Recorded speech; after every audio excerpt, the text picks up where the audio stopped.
5, Fulton McGregor. Thank you, Presiding Officer. To ask the Scottish Government what action it is taking to reduce air pollution levels in urban towns such as Coatbridge. Minister Gillian Martin. Thank you, Presiding Officer. Scotland enjoys a high level of air quality, and over the past 3 decades, levels of the main air pollutants have declined significantly. In 2022, for the first time outside of the COVID-19 lockdown periods, all air quality objectives were achieved in the 98 sites in the Scottish Monitoring Network, including the Air Quality Management Area in Coatbridge.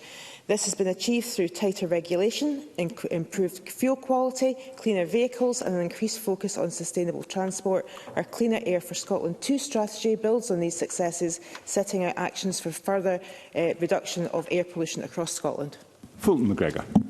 I thank the Minister for that answer, and the Minister will be aware, in fact she's made mention of it, of the areas of Whifflet, Shawhead and Kirkshaws and Coatbridge which were recently prescribed as air quality management areas, as the air quality there did not meet the legal limits in these zones. This is especially relevant for the area around the Shawhead flyover, a busy junction connecting Coatbridge and wider Lanarkshire to the M8 motorway.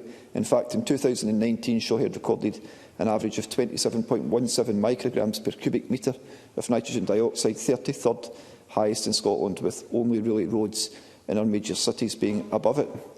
Given that the air pollution is almost exclusively caused by traffic issues, what can the Scottish Government do to ensure air quality remains at a safe level, especially in the context of increasing traffic levels in areas like Shawhead, and as the Council there seem to have approved plans for further industrial development at this junction?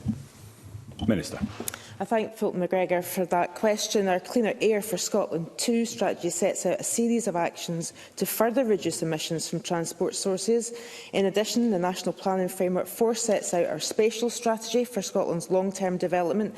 And it is clear that development proposals that are likely to have significant adverse effects on air quality will not be supported. Co-benefits for air quality will also be delivered through policies on tackling the climate and nature crisis, sustainable transport and 20-minute neighbourhoods. Supplementary, Mercedes Villalba.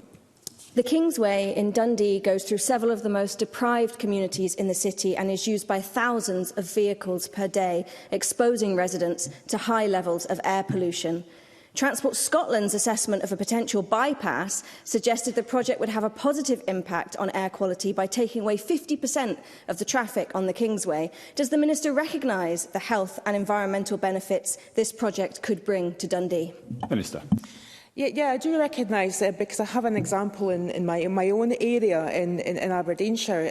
One of the most highly polluted streets in Scotland would have been Market Street in Aberdeen, and as a result of the AWPR, which Scottish Government delivered on, a significant amount of traffic has been diverted away from the city of Aberdeen as a result.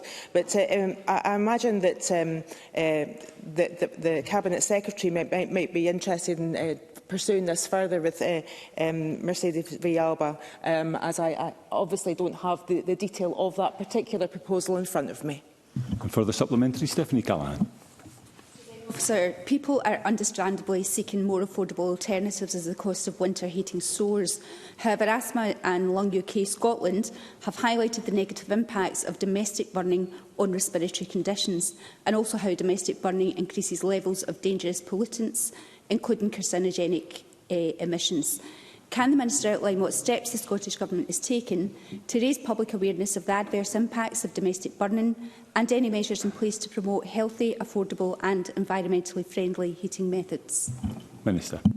Thanks, Stephanie Callaghan, for that, and she absolutely outlines why it's a real health priority to ensure that our air is as clean as possible. One of our actions of our Cleaner Air for Scotland 2 strategy, we're working with stakeholders on the development of an air quality public engagement framework. This will include raising public awareness around the impacts of domestic fuel burning, and we intend to publish that framework in 2024.